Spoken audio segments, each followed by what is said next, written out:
ٹھیک ہے.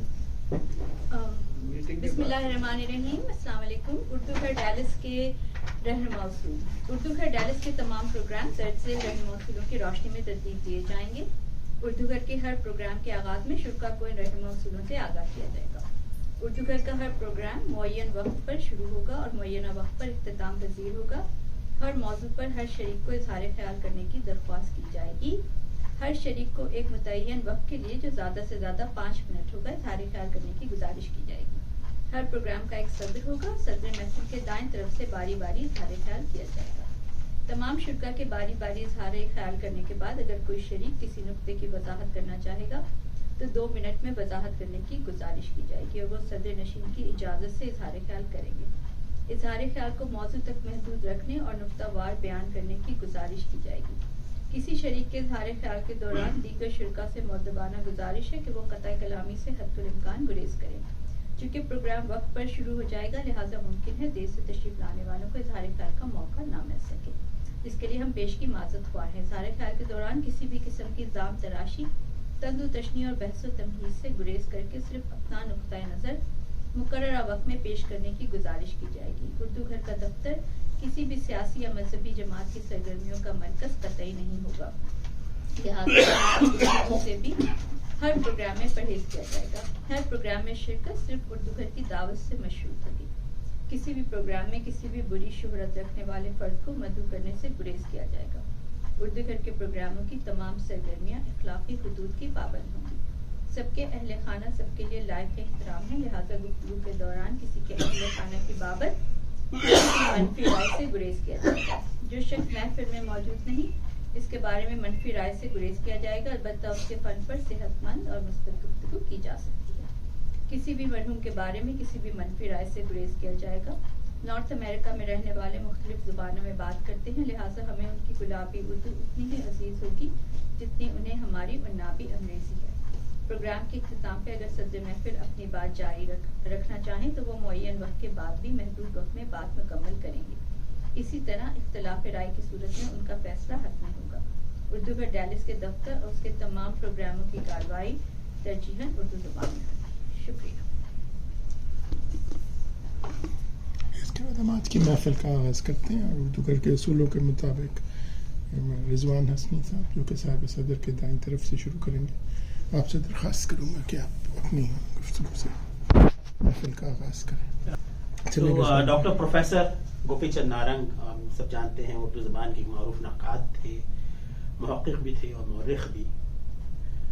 اور پیدائش ان کی 11 فروری 1931 دوکھی نام گاؤں کی ہے جو لورا رائے بلوچستان میں ہے اور وفات ان کی گزشتہ مہینے 15 جون 2022 کو شارلٹ نارتھ کیرولینا میں ہوئی.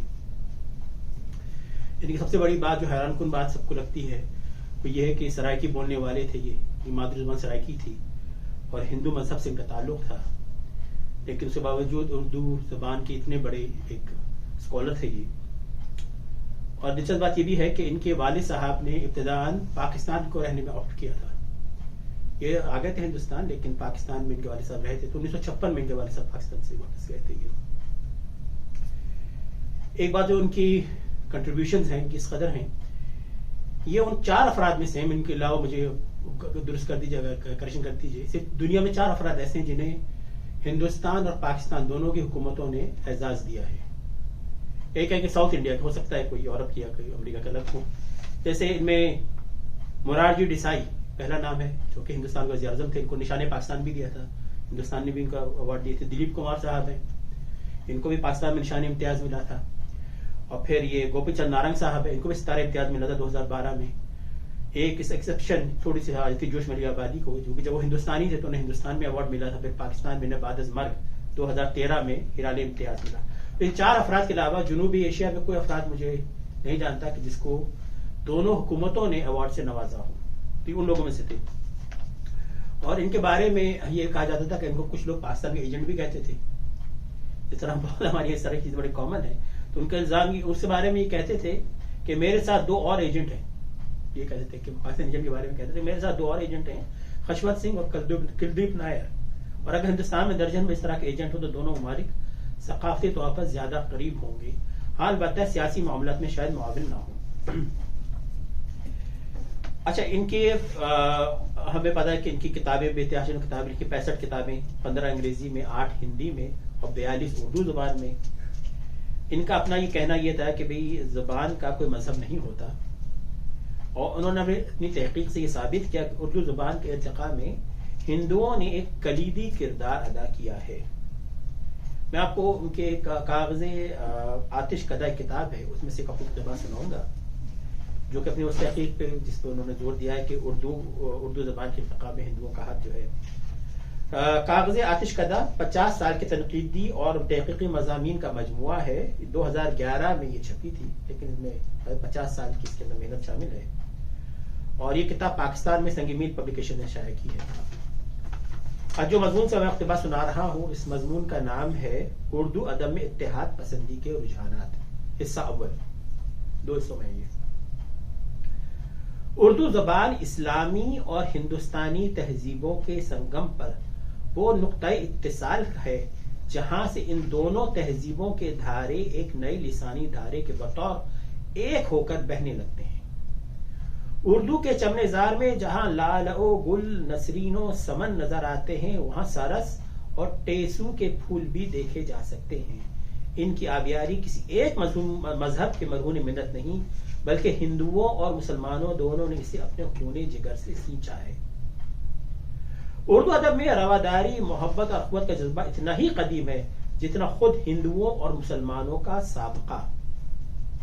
اردو ادب میں اتحاد اور یگانگت کی روایت کسی دباؤ کی پیداوار نہیں ہے. اس کی پشت پر 1000 سال کے ارتقاء کی تاریخ ہے.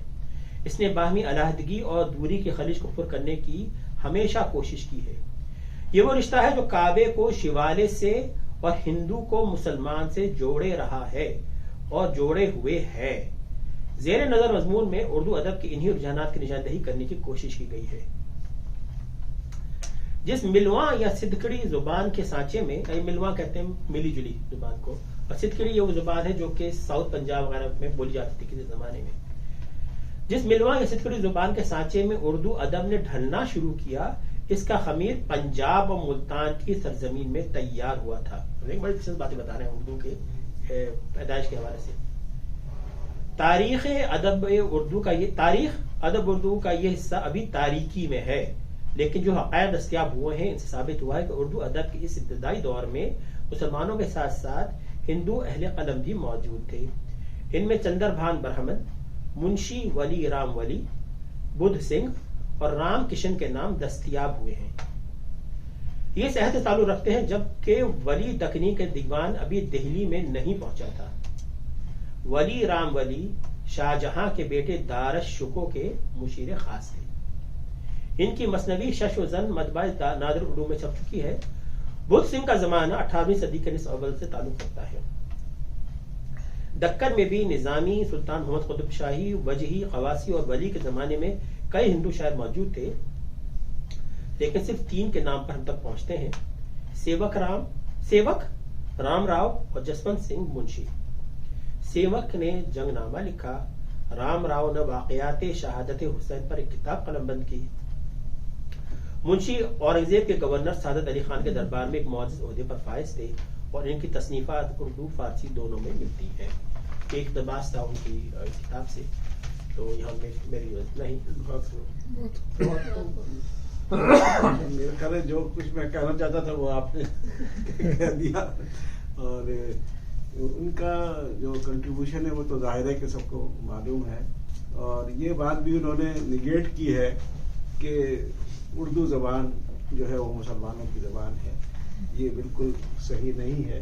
یہ ہماری بدقسمتی ہے کہ ایک طبقہ فکر جو ہندوستان میں پیدا ہوا، انہوں نے اردو زبان کے خلاف جو بغاوت کی وہ بہت ہی افسوسناک ہے. اور مجھے اب تک یاد ہے کہ بچپن میں جو میرے والد کے دوست تھے ہندو، وہ اکثر ملنے آیا کرتے تھے ہمیں گھر پہ. تو اگر والد صاحب موجود نہیں ہوتے تھے تو وہ ایک تحریر لکھ کے چھوڑ جاتے تھے. تو اس میں اس قسم کی اردو انہوں نے استعمال کی ہوتی تھی جو شاید ہم بھی نہ استعمال کر سکیں. تو وہ جیسے لکھتے تھے کہ ذہری صاحب میں حاضر خدمت ہوا تھا، شومی قسمت کہ ملاقات نہ ہو سکی.